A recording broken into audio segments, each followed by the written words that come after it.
এক বুদ্ধিজীবী এক আলেম সাহেবকে বলল, হুজুর আপনারা যে এত পরকাল পরকাল করেন, পরকাল বলতে তো কিচ্ছু নাই। আলেম সাহেব বললেন, আচ্ছা তাই নাকি?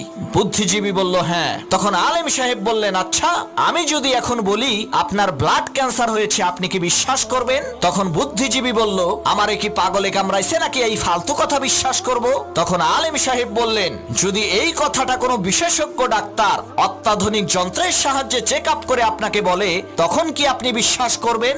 বুদ্ধিজীবী বলল, অবশ্যই বিশ্বাস করব। তখন আলেম সাহেব বললেন, আপনি ডাক্তারের কথা বিশ্বাস করবেন কারণ সে শরীরের বিশেষজ্ঞ, মানুষের দেহ সম্পর্কে সে ভালো জানে। তাহলে আলেমদের কথা বিশ্বাস করেন না কেন? তারাও তো আসমানি কিতাবের বিশেষজ্ঞ।